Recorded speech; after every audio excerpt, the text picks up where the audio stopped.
Welcome to Richard and Greg, a channel dedicated to discussion, debate and argument on a whole array of topics. Today, we have breaking Brexit news.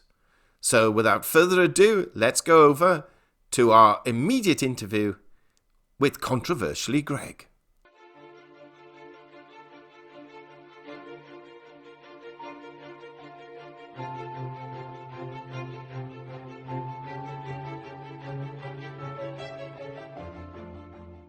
Welcome to Richard and Greg. It's Thursday, 31st of December 2020, New Year's Eve, and it's 0923 GMT. And we have some breaking news concerning Brexit. So let's go straight over to Greg and find out what happened in the late hours of last night. Greg, good morning. Good morning. We have another 14 hours to go. Yesterday, our Parliament, the House of Commons, debated the final deal for leaving the European Union and how we would trade with them. We left in January this year, but we had a transition period in which to negotiate a deal. Boris Johnson was elected to office on the promise that he would deliver. He was a little optimistic when he said, "It's oven ready, it's no problem, it can be delivered rapidly." At this 14th hour, we are in a position where yesterday it was debated, the final agreement, after much to and fro with the European Union, was debated in the House of Commons. Everybody appreciated that we were never going to get a perfect deal. No one ever does in life. Everything has elements of trade-off.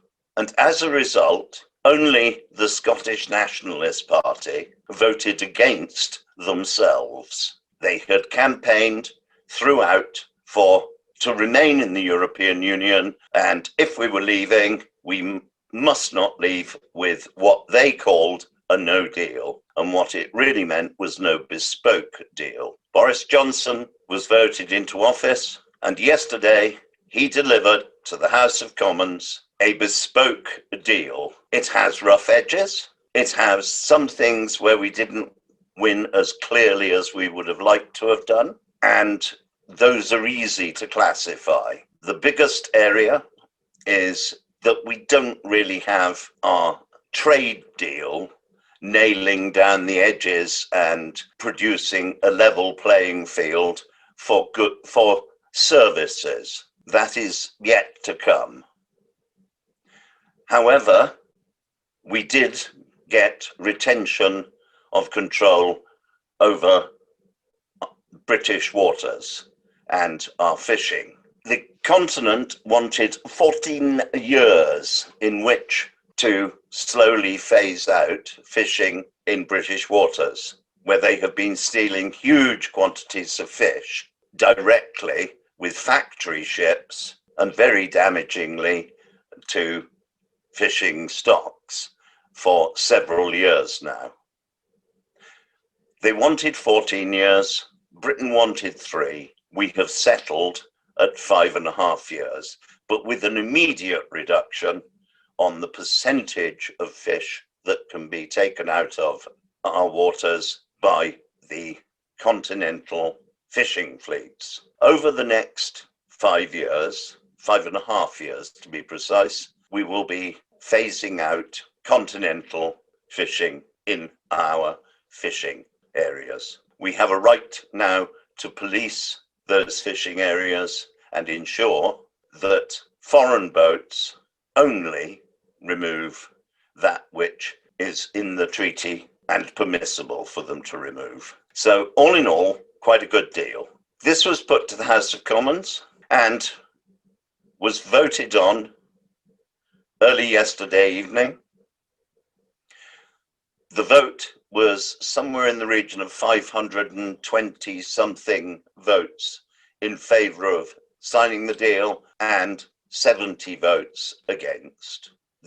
There were a few abstentions on the Labour benches and 3 or 4 front bench personnel in the Labour Party resigned their seats on the front bench, but they can easily be replaced because nobody really knew who they were, and they weren't very consequential individuals, since Labour's in the difficult position that they really don't have anyone to choose a front bench or opposition from. So it was voted through. It was immediately passed to the House of Lords. Later in the evening, the House of Lords voted on it, and it was passed. It was taken straight from there to the Queen, who is our head of state, where it was signed into law by the Queen, and it became law later yesterday evening. We now have just under 14 hours remaining in the European Union, and then we are out and the deal is up and running. Over the next few years, there will obviously be adjustments made to the deal, but all in all, it is better than I had expected. Obviously not as good as I had hoped, but I knew that hope was rather a vain hope. We have a good deal that can now, over the next few years, be improved on as we work towards commensurate deals with the other nearly 200 nations around the world. I gather we have over 60 individual nations outside of the European Union with whom we have already finalized deals or aspects of deals.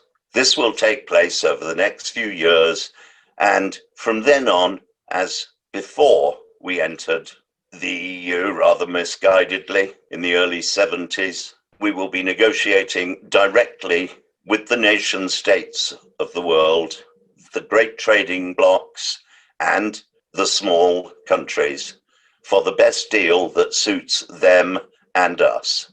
A much fairer, much more democratic situation than being vassals of the European supranational state. I personally have been involved in working on this for a depressingly long time, 60 years. I started in the early 1960s as a young teenager in debates at school and in other places, and I have consistently said it would be folly for Britain to join the European Union, and I have said we should not join the European Union, and throughout the time that we were in the European Union, I have actively campaigned, more strenuously at some times than others, but I have actively campaigned and spoken out that we should leave the utterly undemocratic, totally corrupt, over-costly European Union. And at 11 o'clock GMT tonight, we will be out, all senses of the word. Yeehaw!